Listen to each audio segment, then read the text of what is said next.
Hi everybody.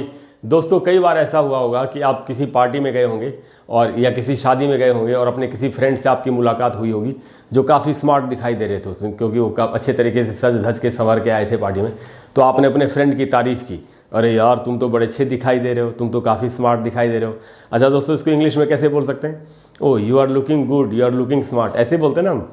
Generally हम लोग ऐसे ही बोलते हैं। अगर आपको ये पता चल जाए कि ये ग्रामेटिकली गलत है बोलना, तो फिर क्या होगा? तो दोस्तों, हमको बहुत सी चीज़ों को सीखने की ज़रूरत होती है अच्छी इंग्लिश बोलने के लिए।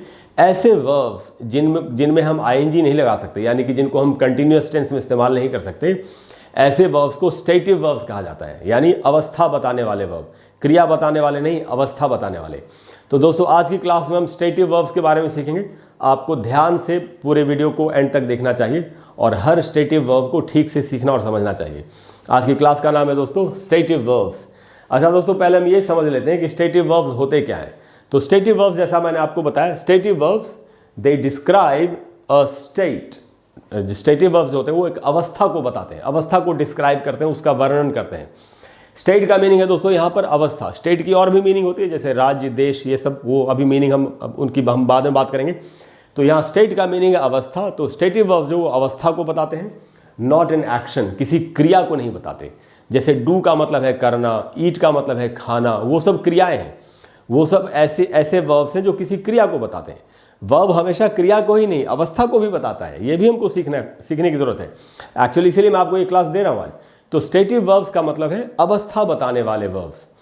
तो दोस्तों, ये ऐसे वर्ब्स होते हैं जिनमें, जैसा कि मैंने आपको बताया, आईएनजी का इस्तेमाल नहीं करेंगे। वही बात अब मैं यहाँ पर आपको बता रहा हूँ कि they are not usually used in the present continuous tense. कि ऐसे जो वर्ब हैं वो अक्सर ही, आम तौर पर इनको हम प्रेजेंट कंटिन्यूअस टेंस में इस्तेमाल नहीं करेंगे। यानी इसमें हम इनको ऐसे यूज़ नहीं करेंगे, आई एम लविंग यू। हम वैसे भी नहीं बोलते आई एम लविंग, हम बोलते हैं आई लव यू, बोलते हैं ना। तो लव भी एक स्टेटिव वर्ब है जिसमें आईएनजी नहीं लगता कभी। अच्छा दोस्तों, अच्छा आई एम लविंग यू से मुझे बात याद आ गई। मैकडोनल्ड में गए होंगे आप कभी, और वहाँ बाहर उनका एक मैस्कट या मैस्कॉट, दोनों ही उच्चारण है, एक पुतला बैठा होता है। उसका नाम है रेनल्ड मैकडोनल्ड। ये आप नाम जानते थे? रेनल्ड मैकडोनल्ड नाम है उसका। तो वो एक स्लोगन लिखा होता है, I am loving it. Actually वो ग्रामेटिकली गलत है sentence, I am loving it बोलना एकदम ही गलत है। बट वो आपको पता है, कमर्शियली या फिल्मों में या गानों में या कविताओं में गलत भाषा यूज़ कर सकते हैं। वो ऐसा उनको परमिशन ले लेते हैं वो सरकार से, या बिना परमिशन लिए हुए भी लोग गलत यूज़ करते हैं, कोई माइंड भी नहीं करता। वो एक अलग चीज़ है, वो एक अलग दुनिया है। लेकिन एज अ स्टूडेंट जब हम सीख रहे हैं तो हमको करेक्ट फॉर्म सीखना चाहिए। इसलिए आई एम लविंग इट बोलना एकदम ही गलत है ग्रामेटिकली। खैर, तो इनको, ये ऐसे वर्ब्स होते हैं जिनको हम प्रेजेंट कंटिन्यूअस टेंस में इस्तेमाल नहीं कर सकते। और चूंकि इनको हम प्रेजेंट कंटिन्यूअस टेंस में इस्तेमाल नहीं कर सकते, इसीलिए इनके साथ एम, इज, आर या पास्ट टेंस में वॉज, वर का इस्तेमाल इनके साथ नहीं होगा। वही बात में यहाँ लिखी मैंने कि we cannot use to be with stative verbs. To be का मतलब क्या होता है दोस्तों? बी का मतलब होता है होना, और बी के 5 रूप होते हैं, 3 प्रेजेंट में, 2 पास्ट में। प्रेजेंट में है एम, इज, आर, ये तीनों रूप। पास्ट में है वॉज, वर। तो जब चूंकि इनमें आईएनजी लग ही नहीं सकता, इनको कंटिन्यूअस टेंस में इस्तेमाल नहीं कर ही नहीं सकते, तो बी का कोई भी जो रूप है एम, इज, आर, वॉज, वर में से, वो हमको इनके साथ यूज नहीं करना है। तो इतनी बातें क्लियर होंगी। अभी तक क्या क्या पॉइंट्स क्लियर हुए दोस्तों? कि स्टेटिव वर्ब्स जो होते हैं वो स्टेट बताने वाले वर्ब्स होते हैं, एक्शन वाले नहीं। दूसरा पॉइंट ये है कि आप इनको प्रेजेंट कंटिन्यूअस टेंस में या कंटिन्यूअस टेंस में इस्तेमाल नहीं कर सकते। तीसरा पॉइंट ये अभी तक हमने सीखा कि टू बी के जितने भी रूप हैं, एम, इज, आर, वॉज, वर, इनके साथ हमको इस्तेमाल नहीं करना है। अब हम सीखेंगे कि वर्ब्स होते कौन कौन से हैं, इनको किन किन कैटेगरीज में रखा जा सकता है। तो एक एक करके सारी कैटेगरीज को हम समझते हैं। पहली जो कैटेगरी है वो है वर्ब्स ऑफ परसेप्शन या सेंसेस। परसेप्शन का क्या मीनिंग है दोस्तों? परसेप्शन की मीनिंग होते हैं अनुभूति। सेंसेस यानी इंद्रियां, यानी जिन चीज़ों को हम देख सकते हैं, छू सकते हैं, ऐसे वर्ब्स जो इंद्रियों से संबंधित हो, जो हमको बताते हो किसी चीज़ के बारे में, या जिनकी हम अनुभूति देख के या सुन के या छू के ऐसे करके करते हैं, ऐसे जो वर्ब्स होते हैं इनमें आईएनजी नहीं लगेगा, कंटिन्यूअस फॉर्म में ये नहीं बनेंगे। ये सारे के सारे स्टेटिव वर्ब्स होते हैं। वो कौन कौन से हैं? सी का मतलब है देखना। तो मैं तुमको देख रहा हूँ, आई सी यू बोलेंगे, आई एम सीइंग यू नहीं बोल सकते। आपने आज तक देखा ही नहीं होगा आई एम सीइंग यू कहीं पर लिखा हुआ। तो सी, हियर का मतलब है सुनना, इसमें भी आईएनजी नहीं लगेगा। स्मेल का मतलब है किसी चीज़ की गंध का आना। जैसे आप मान लेते हैं कोई फूल है और काफ़ी अच्छी उसकी खुशबू है, तो आप बोल सकते हैं oh it smells good. It is smelling good use नहीं होता। उसके बाद दोस्तों टेस्ट का मतलब है स्वाद जो आ रहा है किसी चीज़ का। जैसे आपने कोई खाना चखा और आप बोल रहे हैं खाना तो बड़ा ही स्वादिष्ट है, तो यहाँ पर कोई काम तो कर नहीं रहा, कोई एक्शन नहीं हो रहा, आप कैसे कहेंगे द फूड टेस्ट्स गुड या डिलीशियस, इस प्रकार से। तो आपने कहा the food is testing good, ऐसे नहीं बोल सकते। या फील का मतलब है महसूस करना। तो ये सारे ऐसे वर्ब्स हैं जो स्टेट बताने वाले वर्ब्स हैं, और ये परसेप्शन या सेंसेस से जुड़े हुए वर्ब्स हैं। इनको जब भी इनकी डायरेक्ट मीनिंग में हम यूज़ करेंगे तो इनमें आईएनजी हमको नहीं लगाना है। उसके बाद है दोस्तों वर्ब्स ऑफ इमोशन। इमोशन का मतलब है भावना, भावनाएं बताने वाले वर्ब्स। वो कौन से हो सकते हैं? प्यार करना, नफरत करना, यही भावनाओं को बताते हैं। तो लव है जैसे प्यार करना। अब जैसे हम कहते हैं किसी से मैं तुमसे प्यार करता हूँ, I love you, I am loving you, तो नहीं बोलते, कभी कोई नहीं बोलता।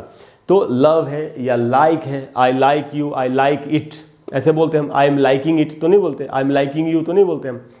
वैसे ही हेट, आई हेट यू बोलते, आई एम हेटिंग यू नहीं बोलते। तो ये ऐसे इमोशंस वाले वर्ब्स हैं जिनमें आईएनजी हमको नहीं लगाना है। वांट, डिज़ायर, वांट का मतलब है चाहना, डिज़ायर का मतलब होता है इच्छा करना, होप का मीनिंग है उम्मीद करना, आशा करना। I hope everything will be fine, मुझे उम्मीद है कि सब कुछ अच्छा होगा। I am hoping that everything will be fine, वो ठीक नहीं है बोलना। तो दोस्तों ये वर्ब्स ऑफ इमोशन हैं जिनमें हम आईएनजी हमको नहीं लगाना चाहिए इनके डायरेक्ट मीनिंग में, कंटिन्यूअस फॉर्म में। उसके बाद दोस्तों वर्ब्स ऑफ अपीयरिंग, जब अपीयर होती है कोई चीज़ हमारे सामने उपस्थित होती है, यानी हमको जब दिखाई पड़ती है, वो वाले वर्ब्स। जैसे अपीयर यानी उपस्थित, जैसे आप बोलते हैं ओह इट अपीयर्स गुड, यानी ये चीज़ तो मुझे ठीक अच्छी दिखाई दे रही है। या लुक, जैसे मैंने आपको बताया था आज वीडियो की बिगिनिंग में, यू आर लुकिंग गुड नहीं बोल सकते, यू लुक गुड आपको बोलना चाहिए। जैसे आप पार्टी में गए, रात है, आप बोल रहे हैं आज की रात तुम तो बड़े अच्छे दिखाई दे रहे हो, तो आप उसको बोल सकते हैं oh you look great tonight, you look good tonight, इस प्रकार से बोलना है। You are looking good tonight ऐसे नहीं बोलना चाहिए। तो लुक, सीम का मतलब होता है प्रतीत होना, लगना, दिखना, प्रतीत होना। आप बोलते हैं ना it seems good, he seems happy, वो खुश दिखाई दे रहा है, प्रतीत हो रहा है। ही इज सीमिंग हैप्पी तो नहीं बोलते। तो दोस्तों इनमें आईएनजी हमको इनमें भी नहीं लगाना चाहिए। उसके बाद है दोस्तों हमारे पास वर्ब्स ऑफ थिंकिंग, सोचने से जुड़े हुए जितने भी वर्ब्स हैं, जहाँ सोचना इन्वॉल्व हो, तो वहाँ पर भी हमको आईएनजी का इस्तेमाल नहीं करना है। वो कौन से वर्ब्स हैं? जैसे थिंक, हम बोलते हैं ना आई थिंक सो, हाँ मुझे ऐसा लगता है। हम ये तो नहीं बोलते I am thinking so. I believe so, believe विश्वास करना। अग्री सहमत होना, I agree with you, I am agreeing with you नहीं बोल सकते, नहीं यूज होता ऐसे। उसके बाद दोस्तों नो मतलब जानना, I know you, I know him, I am knowing you, I am knowing him तो नहीं यूज करते। Mean, what do you mean, mean का मतलब है मतलब होना, आपका मतलब क्या है, इस बात का मतलब क्या है, what does it mean, what are you meaning, ऐसे तो नहीं बोलते हम, व्हाट डू यू मीन बोलते हैं। तो आपने देखा वर्ब्स ऑफ थिंकिंग में भी हमको जितने भी वर्ब्स हैं आईएनजी का इस्तेमाल नहीं करना है, कंटिन्यूअस फॉर्म इस्तेमाल नहीं करना है, टू बी के साथ इस्तेमाल हमको नहीं करना है। उसके बाद दोस्तों वर्ब्स ऑफ पोजेशन, अधिकार बताने वाले, स्वामित्व, मालिकाना हक बताने वाले जितने वर्ब्स हैं उनमें भी हमको आईएनजी नहीं लगाना चाहिए। जैसे हैव, आपके पास एक कार है तो आपको बोलना चाहिए I have a car. I am having a car बोलना एकदम ही गलत हो जाएगा। आई एम हैविंग फूड तो बोल सकते हैं क्योंकि वहाँ पर एक्शन बताया जाए, मैं खाना खा रहा हूँ। She is having a baby, उसको किसी को बच्चा हो रहा है, तो इस प्रकार से तो बोला जा सकता है। बट जब पोजेशन बताना हो, मालिकाना हक, स्वामित्व बताना हो, तो हम I am having a car, I am having a house नहीं बोल सकते, इसका कुछ और ही मीनिंग हो जाएगा। तो पोजेशन बताने वाले जितने वर्ब्स हैं इनमें आईएनजी हमको नहीं लगाना चाहिए। तो हैव, ओन, ओन का भी मतलब होता है मालिक होना। आप बोल सकते हैं I own a house, I am owning a house बोलना एकदम ही गलत है। I possess a house, possess का भी मीनिंग होता है मालिक होना, स्वामी होना, अपने पास होना। बिलोंग टू, आप जानते हैं this house belongs to me, ये मकान मेरा है। This house is belonging to me तो नहीं बोल सकते। तो इसीलिए जितने भी पोजेशन बताने वाले वर्ब्स हैं, अधिकार, स्वामित्व बताने वाले वर्ब्स हैं, इनमें भी इनकी डायरेक्ट मीनिंग में कभी भी आईएनजी नहीं लगता। तो दोस्तों ये सारे तो हमने सीखे verbs, verbs of perception, senses, verbs of emotion, verbs of appearing, verbs of thinking, verbs of possession. बड़ी अच्छी बात है, लेकिन कई बार आपने थिंक में आईएनजी लगते हुए देखा होगा। I am thinking of changing my job, मैं अपनी नौकरी बदलने के बारे में सोच रहा हूँ। तब कैसे यूज़ हुआ, इसका क्या मतलब था? अभी तो आप कह सकते हैं ना, अभी तो आपने कहा कि भाई थिंक में आईएनजी नहीं लगेगा, तो अब कैसे आईएनजी लग रहा है? मैं आपको बता देता हूँ कब लगता है। इनमें से कुछ में कभी कभी आईएनजी लग सकता है, लेकिन उसकी मीनिंग एकदम अलग होती है। कैसे, एक आध एग्जाम्पल से आपको बताता हूँ। जैसे एक सेंटेंस मैंने यहाँ पर लिखा, द कॉफ़ी टेस्ट्स गुड। अरे कॉफ़ी, किसी ने कॉफ़ी पी और कह रहे कॉफ़ी का स्वाद तो बड़ा अच्छा है। यहाँ आप क्या वो कह रहा है, उसका स्वाद अच्छा है, यानी ये जो चीज़ है ये उसका परसेप्शन है, उसकी अनुभूति है, उसको ऐसी अनुभूति, ऐसा अनुभव हुआ कि कॉफ़ी का स्वाद अच्छा है। यहाँ पर किसी ने कोई काम नहीं किया, कोई एक्शन नहीं हुआ ना। लेकिन अगर मैं कहूँ I am testing the coffee, अब मैं कॉफ़ी को चख के देख रहा हूँ कि इसका कैसा स्वाद है, तो मैं कहूँगा I am testing the coffee, मैं कॉफ़ी का स्वाद चख रहा हूँ, यानी मैं एक काम कर रहा हूँ। यहाँ पर एक्शन है, यहाँ पर एक्शन, इसीलिए यहाँ टेस्ट में आईएनजी लग सकता है। आई एम टेस्टिंग में आपने देखा टेस्ट में आईएनजी लग गया, क्यों? क्योंकि वहाँ पर एक एक्शन लिया जा रहा है, एक काम किया जा रहा है। ऐसी हालत में आप आईएनजी लगा सकते हैं। आप समझ गए डिफरेंस अच्छी तरह से? मैं आपकी फिर से बताता हूँ एक बार। The coffee tastes good, coffee का स्वाद अच्छा है, यहाँ कोई काम नहीं कर रहा। ये एक स्टेटिव वर्ब की तरह यहाँ पर इस्तेमाल हुआ, जो परसेप्शन को बता रहा है, अनुभूति को बता रहा है। लेकिन यहाँ पर I am testing the coffee, मैं कॉफ़ी का स्वाद चख रहा हूँ, यहाँ पर एक एक्शन हो रहा है। ऐसी हालत इसमें आईएनजी लग सकता है। एक दूसरा एग्जाम्पल देखते हैं। जैसे यहाँ कहा जा रहा है, ओ आई थिंक सो, हाँ मैं भी ऐसा सोचता हूँ, मेरा ऐसा सोचना है, आई थिंक सो। यहाँ पर आप क्या करें, ओपिनियन बता रहे हैं, आप अपनी राय, जो आप फील करते हैं कि ऐसा है, वो आप अपनी राय बता रहे हैं। यहाँ पर कोई भी एक्शन नहीं हो रहा, आपको ऐसा फील होता है कि हाँ ऐसा है, आई थिंक सो, इसलिए इसमें आईएनजी नहीं लगा। लेकिन अभी जो मैंने आपसे कहा था, I am thinking of changing my job, इस प्रकार से अगर बोल रहा हूँ, जैसे एक सेंटेंस लिखा मैंने, I am thinking of doing it, कोई किसी काम को करने के बारे में बता रहा है कि मैं सोच रहा हूं कि ये काम कर लूं, I am thinking of doing it. तो आदमी, उसके मन में विचारों का आदान प्रदान हो रहा है, वो सोच रहा है कि मैं इस काम को कर लेता हूं, एक एक्शन है। तो ये एक्शन है, इसीलिए यहां पर थिंक में आईएनजी लगा। तो इस प्रकार से सोच करके, समझ करके आपको इन वर्ब्स को यूज करना है। मोस्टली इनमें आईएनजी नहीं लगेगा इनकी डायरेक्ट मीनिंग में, लेकिन अगर एक्शन के रूप में इस्तेमाल करना हो तो इनमें से कुछ में आईएनजी लग भी सकता है।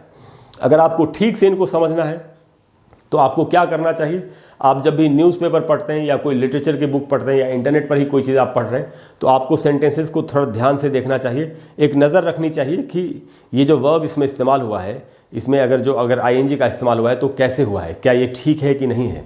वैसे मैं आपको एक बात बता दूं कि आजकल बहुत सारे इंटरनेट पर जो प्लेटफॉर्म्स हैं, बहुत सारी चीज़ें लिखी हुई आती हैं, उनमें इंग्लिश बहुत गलत भी होती है। तो इसीलिए इंटरनेट पर भी अगर बहुत सी चीज़ें लिखी हुई हैं तो एक बारगी से भरोसा नहीं कर सकते।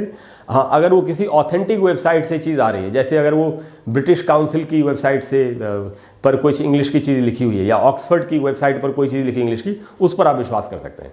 दोस्तों, मुझे उम्मीद है कि आपको आज की क्लास अच्छी लगी होगी, और आज की क्लास के बाद आपको इन वर्ब्स को यूज़ करने में बड़ी आसानी होगी, और आप करेक्ट तरीके से इनको लिखने में और बोलने में यूज़ करेंगे। अगर क्लास अच्छी लगी हो तो प्लीज़ वीडियो को लाइक करें और शेयर करें, और चैनल को सब्सक्राइब करें। और अगले वीडियो में फिर हम एक नई चीज़ सीखने की कोशिश करेंगे। इसके अलावा दोस्तों, अगर कोई भी ऐसा टॉपिक है जिस पर आप चाहते हैं कि आप मैं आपको एक वीडियो बना करके दे दूं, और अगर मुझे लगेगा कि वो टॉपिक पॉपुलर है, सबको चाहिए, ज़्यादा लोगों को इसकी ज़रूरत होगी, तो मैं उस पर आपको वीडियो बना करके ज़रूर दूंगा।